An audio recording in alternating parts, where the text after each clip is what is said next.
If you have the Bible with you, kung may mga cellphone po kayo, pakibukas sa Exodus chapter 34, verses 1 to 14. Exodus 34, verses 1 to 14. Okay?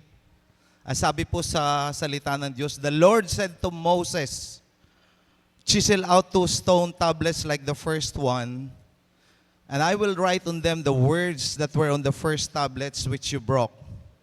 Be ready in the morning, and then come up on Mount Sinai. Present yourself to me there on top of the mountain. No one is to come with you or be seen anywhere on the mountain. Not even the flocks and herds may graze in front of the mountain." So Moses chiseled out 2 stone tablets like the first ones, and went up Mount Sinai early in the morning as the Lord had commanded him. And he carried the 2 stone tablets in his hand. Then the Lord came down in the cloud and stood there with him and proclaimed his name, "The Lord." And he fasted in front of Moses, proclaiming, the Lord, the compassionate and gracious God, slow to anger, abounding in love and faithfulness, maintaining love to thousands, and forgiving wickedness, rebellion, and sin. Yet he does not leave the guilty and the unpunished. He punishes the children and their children for the sin of the parents to the 3rd and 4th generation. Moses bowed to the ground at once and worshiped. "Lord," he said, "if I have found favor in your eyes, then let the Lord go with us. Although this is a stiff-necked people, forgive our wickedness and our sin, and take us as your inheritance." Then the Lord said, "I am making a covenant with you. Before all your people, I will do wonders never before done in any nation in all the world. The people you live among will see how awesome is the work that I, the Lord, will do for you. Obey what I command you today. I will drive out before you the Amorites, Canaanites, Hittites, Perizzites, Hivites, and Jebusites. Be careful not to make a treaty with those who live in the land where you are going, or they will be a snare among you. Break down their altars, smash their sacred stones, and cut down their Asherah poles. Do not worship any other god, for the Lord, whose name is jealous, is a jealous God." Pwede na pong makaupo ang bawat isa. Napakaganda po itong ating tema, Celebrating God's Faithfulness. At nakakatuwa po, kanina ibinahagi ni Pastora about God's faithfulness in providing for the needs of His people. Kung kayo po'y nakikinig kanina pong umaga, tinalakay ni Pastora Flor about God's faithfulness to provide for the needs of His people. Kaya ang sabi niya, He was known doon po sa bundok Moriah as Jehovah Jireh, for He provided a lamb or for an offering doon po kay Abraham. And then later on, the Lord revealed Himself as the El Shaddai during the time po of Prophet Elijah. Yung balo, na alala nyo po, yung itinuro po ni Pastora about ito pong balo na naghahanap po ng kaparaanan para po makakain ng last meal. And yet Elijah told him, "Pwede ba? Bigyan mo naman ako ng pagkain na tubig na maiinom." Sabi niya, ito na nga yung last naming meal bago man lang kami mamatay. And yet, because he obeyed the command from the Lord, nagkaroon po ng himala doon po sa loob ng tahanan. And the Lord sustained their needs until such time na pumatak po ang ulan doon po sa bansang Samaria. This morning, even as I share to you, magiging continuation po ito ng message kanina pong umaga. Because although na-share po doon kanina about the Lord's faithfulness, I would like to share to you something about bakit po naging tapat ang Panginoon sa ating buhay. And how are we going to celebrate God's faithfulness sa atin pong buhay? Tayo po'y manalangin. Lord, salamat Panginoon that we can gather together and celebrate your faithfulness sa amin pong mga buhay. Salamat Panginoon na sa anuman pong anggulo ng aming buhay, anuman pong panahon, anuman pong pagkakataon, tapat po kayo o Diyos. At hindi po kayo nagkulang, hindi po kayo nagpabaya, at hindi po kayo nang iwan para sa amin. You have always been there to provide us for all our needs. You have always been there to comfort us, to strengthen us, to find a way of escape para po sa amin.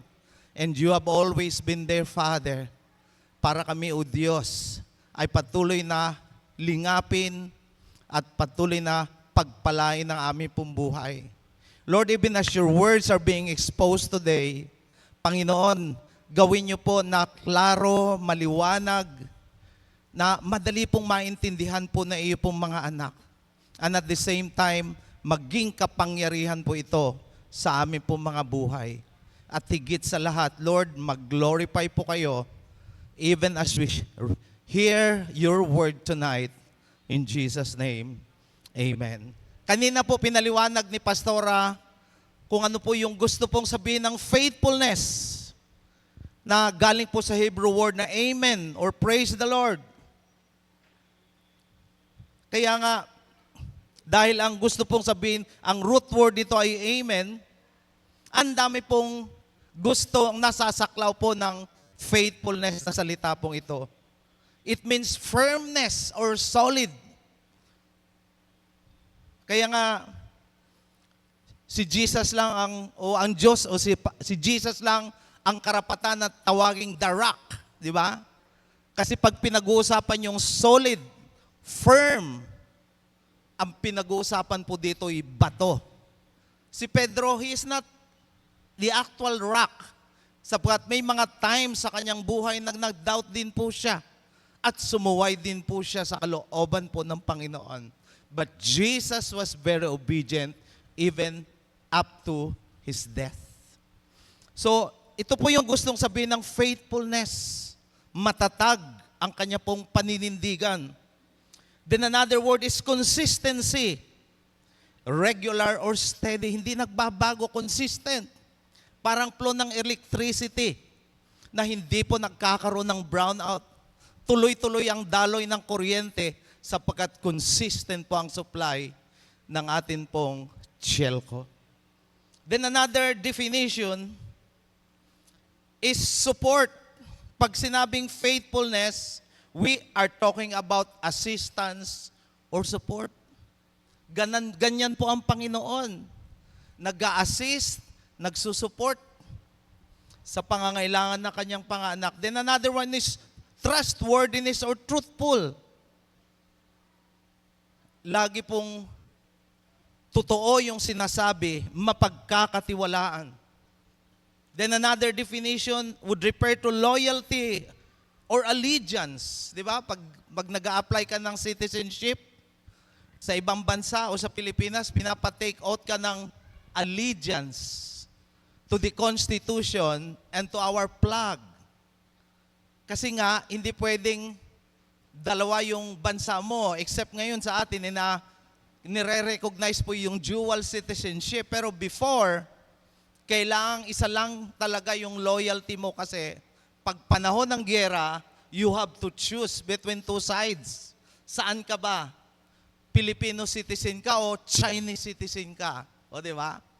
Ganun po yung gustong sabihin ng faithfulness. Then finally, steadfastness, unwavering or unchanging. Kaya nga, sabi ng Panginoon, ng Lord, I am the God that changeth not. Sapagkat yun ang gusto pong sabihin ng faithfulness sa salita po ng Panginoon. Pwede bang palakpakan natin si Lord? Napakaganda po yung maintindihan. Di ba? Lagi tayo nagkakanak, katapatan mo, O Diyos, tapos hindi naman natin alam ang gustong sabihin. Pero mas maganda yun natin naiintindihan pag tayo po yumaawit ng katapatan mo, O Diyos. We are referring to God being firm, being consistent, being supportive, trustworthiness, being loyal, being steadfast sa ating mga buhay. Si Lord hindi po kagaya po ng politiko. Di ba? Sabi ng politiko, paggagawa ko ito. Pag nanalo ako, paggagawa ko ito. Ay nanalo, nakalimutan yung pangako. O, di ba? Si Lord hindi. Sapagkat makikita natin as we go along with this message tonight, tayo po ay makakaintindi ng masalalim na kaparaanan why God is faithful. Number one, reason why we have to celebrate God's faithfulness is God is faithful because He is faithful. Yan po ang katotohanan. 2 Timothy chapter 2 verse 7 to 13 says, consider what I say, and the Lord give the understanding in all things. It is a faithful saying, for if we be dead with Him, we shall also live with Him. If we suffer, we shall also reign with Him. If we deny Him, He also will deny us. If we believe not, yet He abideth faithful. He cannot deny Himself. Bakit po ganon? Because kaya siya Diyos, His attribute, His personality is, He is faithful. Hindi siya magiging Diyos kung hindi po siya tapat sa kanyang mga anak. Palakpakan po natin ang Panginoon. Hallelujah. Kaya sabi doon sa Book of Revelation, ang tawag kay Jesus Christ ay the faithful one. Because that is who He is. Kaya siya Diyos. Kaya nga si Lord, talagang pinangahawakan niya yung kanyang katapatan sa buhay ng kanyang mga anak. And even during the Old Testament times, the God of our ancestors ay pinangahawakan po niya yung kanyang reputation as a God. Sapagkat kaakibat po ng kanyang reputation na yon is He is faithful. Ang revelation po niya, sabi niya, paano Panginoon? Kung yung mga taga-Ehipsyo ay magtanong, ano po ang pangalan ninyo? Anong sasabihin ninyo? Sabi niya, I am who I am. And that name ay nag-impress po kay Moses na siya po ay tapat at siya po ay magiging kasama niya. Sapagkat yung I am who I am is a present tense na gustong sabihin saan mang panahon, saan mang lugar, saan mang pagkakataon, He is there. He is present. Nakasama po ni Moses. Palakpakan po natin ang ating Panginoon. He is true to His name. And He is very much concerned for the reputation of His name. Kayo po ba sa inyong apelyido, hindi nyo po ba pinangahawakan ng inyong pong apelyido? Na masisira ang pangalan ng family ninyo? Ang Diyos, ang Kanya pong integridad, ang Kanyang reputation, pinanghahawakan po ng Panginoon. Psalm 106 verse 8 says, yet He saved them for His name's sake, and to make His power known. Kaya nga, laging yung Kanyang reputation is at stake. Pag sinasabi po niya ito, nung sinabi naman niya kay Abraham, I am your portion. He was taking His name's sake para maintindihan ni Abraham na siya, by his own declaration, ay kasama niya sa kanyang buhay. Maalala niyo po yung si Hagar. Bihira po nagsishare something about Hagar. Sa Genesis chapter 16 verse 13. Sinaktan po siya nung asawa ni Abraham, si Sarah, sapagkat hindi po pwedeng dalawa sila. Di ba? May anak si Hagar, si Ismael. Ay si Sarah, may anak din kay Isaac. Tama ba yung sa akin? Abraham, Isaac, and Jacob, di ba? Naiinis si Sarah. Every time na nakikita niya inaalas ka kasi siya ni Hagar. Ngayon, sinaktan niya si Hagar. Until such time na hindi na niya makaya, lumayas po si Hagar doon sa kanyang. At ang nakakalungkot dito sa kanya pong paglayas, dala-dala niya yung maliit na sanggol. Iyak ng iyak, nauuhaw. Tingnan mo, narinig ng Panginoon yung iyak ng bata. At nung narinig ng Panginoon yung iyak, nag-provide po siya ng tubig para may maiinom po yung bata. That even Hagar realized that God was actually with her at yung bata. Kaya nasabi niya, the one who sees me. Pinangalanan niya pa ang Diyos ng the one who sees me. Ang Diyos na nakakakita sa atin. Pwede bang palakpakan po natin ang Panginoon? Di ba napakaganda? Na every time na meron tayong mga ginagawa at para bang hirap na hirap tayo, nasa problema tayo, nasa pagsubok tayo, iniisip natin, tangan-tangan natin yung mundo at tayo po'y nag-iisa. And yet, hindi pala tayo nag-iisa because somebody from heaven, ang ating Diyos, ay nakakakita sa atin. Kaya nga napakaganda, yung kinumpleto po yung revelation ng Panginoon. Si Hagar, ang kanyang pagkakilala lang sa Panginoon, the God who sees me. Pero sa Jehovah Jireh, iba, the God who sees me and provides for me. Tingnan mo, kaya ang ganda ng shinare kanina ni Pastora. Hindi lang yung nag-provide si Lord, nakita ni Lord yung need at provide ng Panginoon yung pangangailangan ng kanyang mga anak. And so He is faithful because He is faithful sa atin pong mga buhay. Muli palakpakan po natin ang atin pong Panginoon.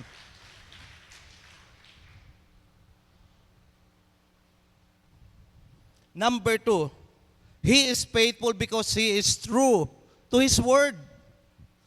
Tapat po ang Panginoon sapagkat tapat siya sa kanyang mga salita. Deuteronomy chapter 7 verse 9 says, Know therefore that the Lord thy God, He is God, the faithful God which keepeth covenant and mercy with them that love Him and keep His commandments to 1,000 generations. Kaya ang tawag sa Kanya ay, He is a covenant-keeping God. Nire-respeto ng Panginoon ang Kanyang salita. Kaya nung nangako po siya sa Israel, na makakonquer po nila yung mga kalaban nila, at bibigyan sila ng pagtatagumpay ng Panginoon. Tinupad po ng Panginoon ang Kanyang mga pangako. Kaya nakalagay po doon sa isang verse, Not one of the good promises of the Lord to the God of Israel failed. Everything came to pass. Palakpakan po natin ang atin pong buhay na Diyos. Ang kakaiba kay Lord, tapat po siya kung mangako. Ang sabi po sa Numbers 23, God is not a man that He should lie. Yun po ang pwede nating panghawakan. Sapagkat ang Diyos na atin pong sinasamba ay hindi po politiko, hindi po ordinaryong tao. He is a God na hindi po marunong magsinungaling. Tingnan po ninyo si Abraham. The Lord promised to Abraham and to Sarah na magkakaroon po sila ng anak. Ang tagal dumating. Dahil matagal dumating, inunahan ni Sarah.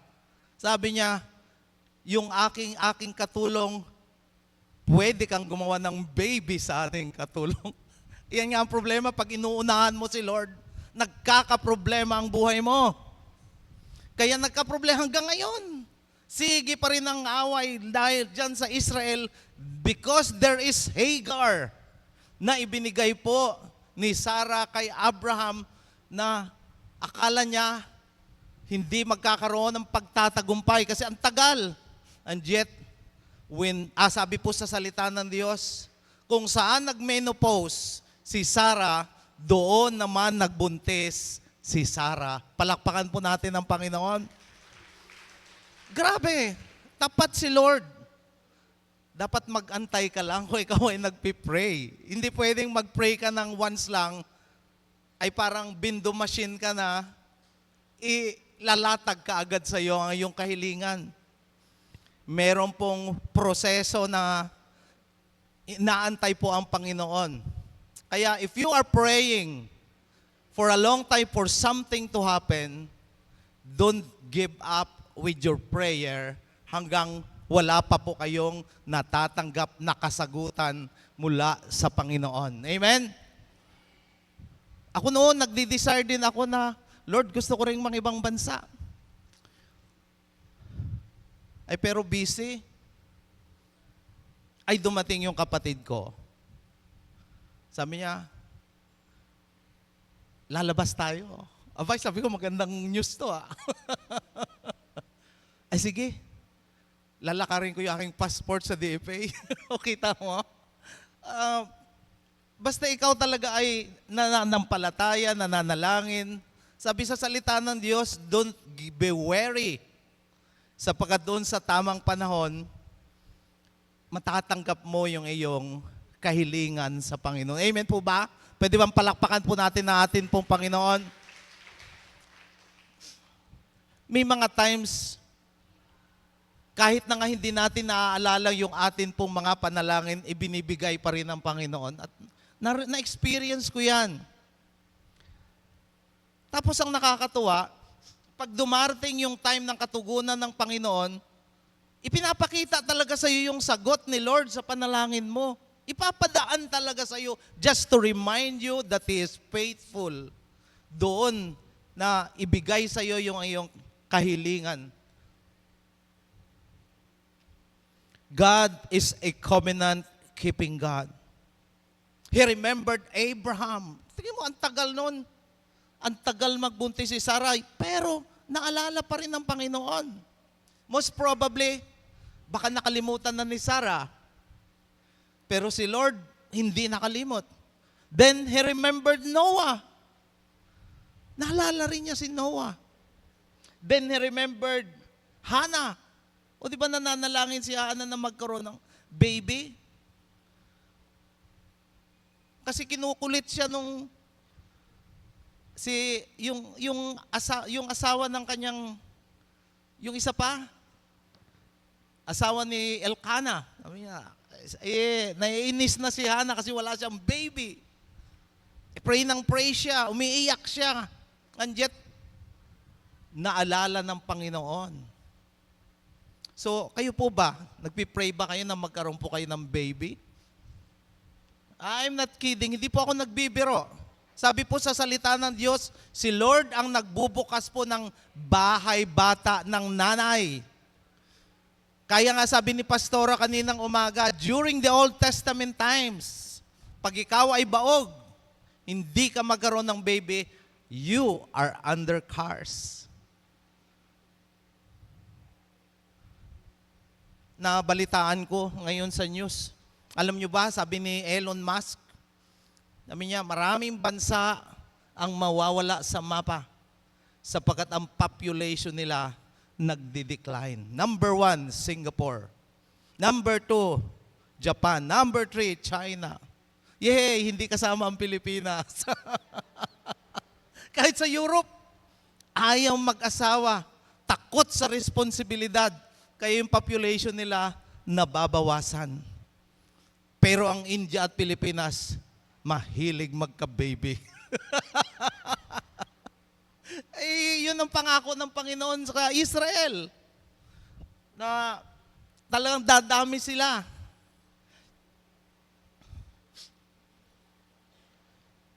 God is true to His word.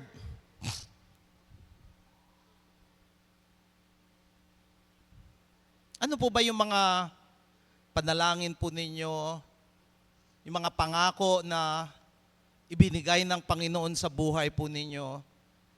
Abangan po ninyo yan. Kung maaari, isulat nyo po sa journal. At para pagdating ng katugunan, pwede nyong ilagay yung petsa. Kadalasan hindi tayo nagjo-journal. Pero kailangan pala tayong mag-journal to deepen our faith and to deepen our confidence when we come to God in prayer. Palakpakan po natin ang Panginoon. Pangatlong bagay, why we have to celebrate God's faithfulness sa ating buhay, because He has always a way out. Ang sabi po sa 1 Corinthians chapter 4, verse 13, there is no temptation that overtakes us such that it is not common to us. But God is so faithful that He will not allow us to be tempted beyond our strength, and that even the temptation in His own will provide a way of escape. Alam niyo po, even during the Old Testament times, ang daming mga sitwasyon ng mga Israelita ay nailagay doon sa sitwasyon na wala nang escape. Number one example ay yung sa Red Sea. Di ba, hinahabol yung mga Israelita ng mga sundalo ng Paraon from Egypt. Pero dumating sila doon sa tabi ng dagat na ngayon ay pinamumugaran ng Houthi. Di ba yung Houthi? Pinasasabog yung mga barko. Kahit mga civilian na mga barko pinasasabog. Ito yung Red Sea na pinag-uusapan. This is the Red Sea where God showed His mighty miracle during the Old Testament times. So ano pong nangyari? There is no way out for the Israelites. Kasi pag tumalikod sila, andun yung sindalo ng Paraon. Pag humarap sila, andun yung dagat. And yet, gumawa ng paraan ang Lord. Ano pong ginawa? Sabi ng Lord kay Moses, Moses, itaas mo yung iyong staff.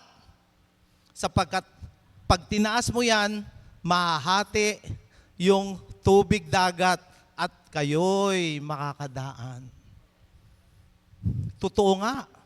Hinati ng Panginoon. Yung tubig ay parang naging wall both sides. Paano kaya yun, ano? Alam niyo po, nagpadala pala ang Lord ng malakas na hangin. Yung malakas na hangin, yun yung nagpapadivide doon sa tubig, both sides na naging parang wall. Ano ba yung wall sa atin? Pader. Kaya nakadaan po sila doon na dry yung land nila. Kaya nga, talagang kayang-kaya ni Lord na gumawa ng paraan para sa atin. Kaya yung inaawit natin, God will make a way when there seems to be no way. Totoo po yan. And probably, yung iba sa inyo yung nakaranas ng ganito, wala nang ibang way out except for God to make miracle. At binigyan po tayo ng pagtatagumpay ng atin pong Panginoon. Another miracle is the same God that dried the river Jordan. Sasalakay po, sabi ni Lord, salakayin niyo ang Jordan. Pero sabi naman ng mga Israelita, sina Joshua, sina Caleb, Lord, wala po kaming ibang daanan ko ditong river Jordan. Sige, dalhin niyo yung Ark of Covenant. At pag nakatapak yung mga priest na dala-dala yung covenant, Jordan River will dry out. Ay, di ba? Nag-dry talaga yun at sila po'y nakadaan doon po sa Jordan River. Ay, hindi pa pwede yung bangka doon. Ang daming sundalo yun eh. It really takes a miracle from God in order for them to cross the river Jordan. Kaya nga sa atin, pag sabi ng doktor, ay wala nang pag-asa. May taning ka na. 4 months ka na lang mabubuhay. Kay Lord ka magtiwala sapagkat He has the last say sa buhay mo. Palakpakan po natin na atin pong Panginoon.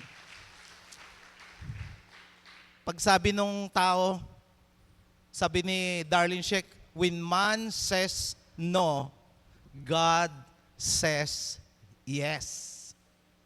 Ganun po ang Panginoon. Kaya nga, He is the God of the impossible. He is the supernatural God. And truly, He is mula pa noon hanggang sa ngayon. Naikwento kanina ni Pastora yung a woman with an issue of blood for 12 years na wala ng pag-asa. Naubos na ang kanyang pera sa albularyo. Di ba? Uso ngayon, quack doctor. And every day, sabi po sa salita ng Diyos, imbis na gumagaling, lalong lumalala yung kondisyon ng babae. For 12 years. Ikaw ba naman duguin ng 12 years, at tingnan mo lang yung, i-figure out mo lang yung itsura ng isang tao na dinudugo for 12 years. Hindi pa abioso yung blood transfusion nung una. Walang blood transfusion nung una. But this woman with an issue of blood, sabi niya, mahawakan ko lang yung langlilayan ng Panginoon, gagaling ako. Tingnan mo, hinawakan nga niya. Pero ang pinagkaiba ng paghawak niya kay Lord, bagamat yung mga ibang tao nakakatouch din sa Panginoon. Pero sabi ni itong kababae ay kakaiba because she has the touch of faith sa ating Panginoon. Magkaiba po yun. Yung ordinary itatouch mo lang at yung itatouch mo sapagkat may pananampalataya ka, naggagaling ka. At nirespeto ng Panginoon ang kanyang pananampalataya. Palakpakan po natin ang atin pong buhay na Diyos. Tayo lang po ang mahilig magpanik. Pero si Lord sa kalangitan, hindi po nagpapanik. Kontrolado niya po ang bawat mga sitwasyon. Ano man pong nangyayari sa ating panahon, nangyayari according to God's purpose and plan. Wala pong aksidente sa Panginoon. Pangapat, bakit po kailangan tayo mag-celebrate ng God's faithfulness? Because God is faithful because He loves us. Alam niyo po itong tatlong bagay, love, mercy, and faithfulness, lagi pong magkabarkada yan. Magkasama po palagi yan. Love, mercy, and faithfulness. Kaya, kung pag-uusapan po ay katapatan ng Diyos, nariyan din po yung pagmamahal ng Panginoon sa Kanya pong mga anak. He is faithful because He loves us. And nothing can separate us from His mighty love. Ang tao pwedeng tumakbo sa Panginoon. Kagaya po ni, during the time of Ninevites, sino nga yung tumakbo, like Jonah, pwedeng tumakbo kay Lord. Pero, hindi siya makakatakas sa Panginoon. Di ba? Kitang-kita ng Panginoon. Sapagkat walang makakatakas sa pag-ibig ng Diyos. Yan ang kagandahan. So, ano ngayon ang mabuti? Ngayong nalaman natin po na tapat ang Panginoon sa atin pong buhay. Sabi ka kanina, pina-announce ko kay sister, sabi mo, please share the word na hindi pa tapos ang atin pong Thanksgiving kung wala itong atin pong worship marathon. Bakit po ba? There are things na kailangan po nating maintindihan whenever we speak about God's faithfulness o celebrating God's faithfulness sa ating pong mabuhay. At makikita po natin yung Psalm 105. So ano pong ating response sa katapatan ng Diyos sa ating pong buhay. Sabi po sa verse 1, "O give thanks unto God, call upon His name, make known His deeds among the people." Magpasalamat po tayo sa Panginoon. Sabi nga sa salita ng Diyos, "In everything give thanks, for this is the will of God." Minsan kasi, pag may dinidesire tayo na isang bagay, na wala tayo, yung binibigay ni Lord sa atin, nakakalimot tayong magpasalamat. Ito yung naging problema sa Israel.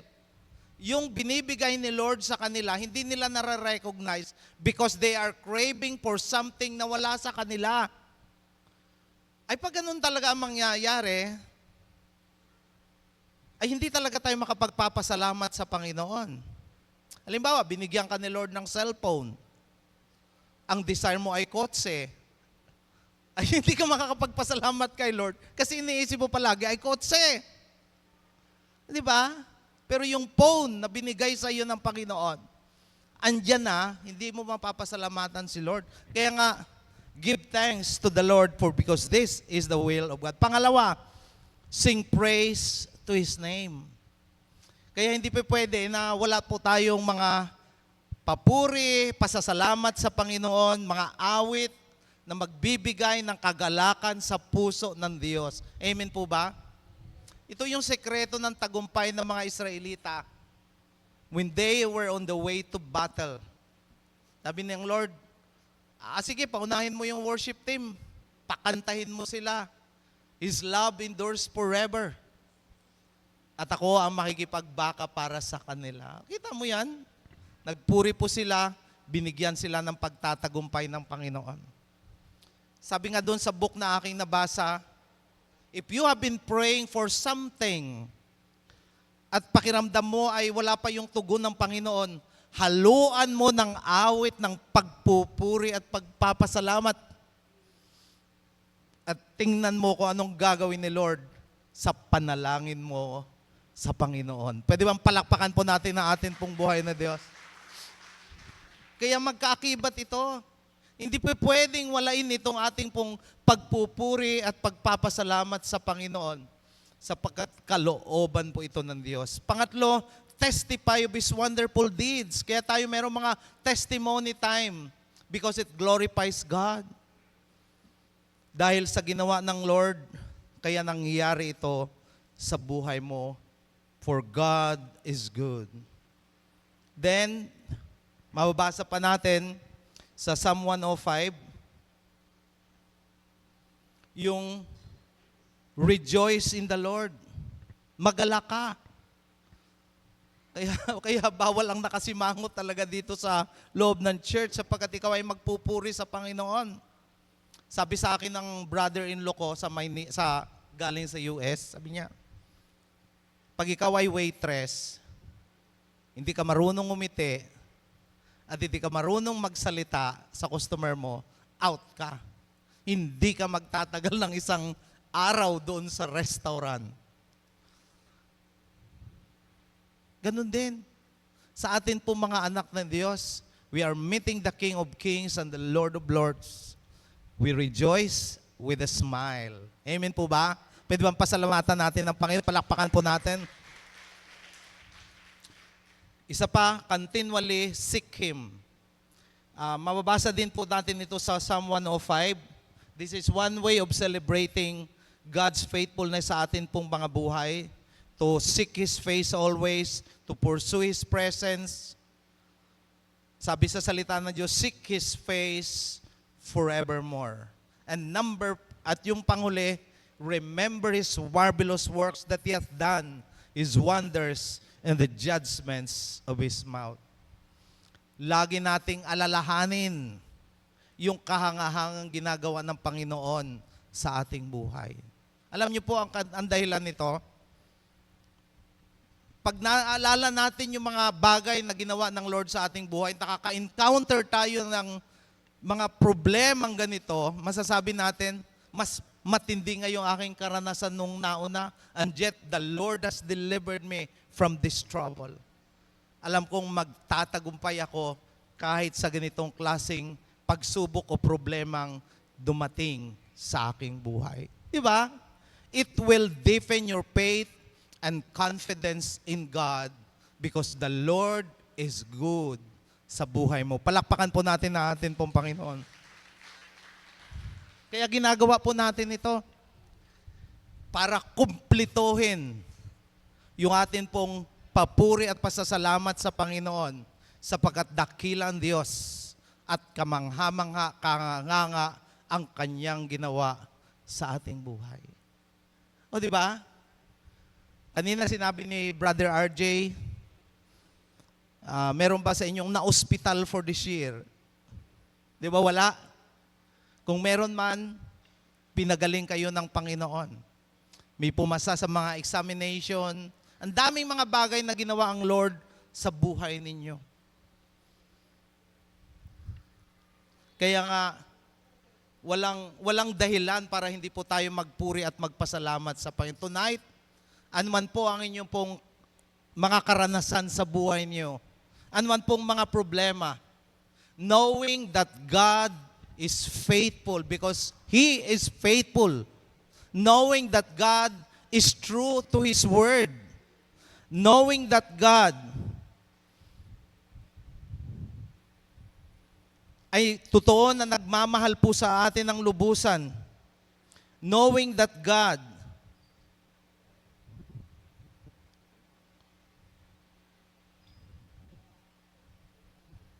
has always a way out sa atin pong mga problema, that is with more reason for us na tayo po ay magpuri at magpasalamat sa atin pong buhay na Diyos.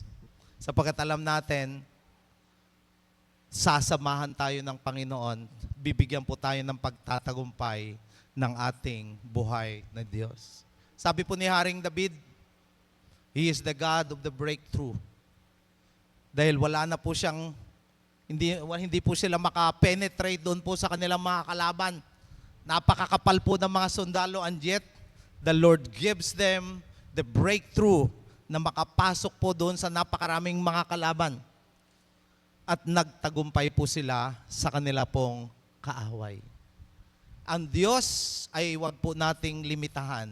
He is still the same yesterday, today, and forever. Kung nagawa niya noon, maggagawa pa rin niya ngayon at magagawa pa rin niya sa mga susunod na panahon. Palakpakan po natin pong buhay na Diyos. He is the great I am. At bibigyan po tayo ng way of escape ng atin pong buhay na Diyos. Minsan kasi ang focus po natin yung problema, parang napakalaki. At yan din yung naging focus din na Haring Saul during their battle against the Philistines. Ang nakita nila ay malaki si Goliath. Pero ang nakita ni David, mas malaki ang Diyos na kanyang pinaglilingkuran kaysa kay Goliath. And the Lord gives him the victory against Goliath. Ngayong gabi, tingnan po natin ang Diyos, ang kanya pong kakayahan, ang kanyang abilidad, ang kanyang katapatan sa ating buhay na abutin ang atin pong mga pangangailangan, abutin ang atin pong mga panalangin. But before that, let's rejoice in the presence of the Lord. Palakpakan po natin ang atin pong Panginoon. Hallelujah.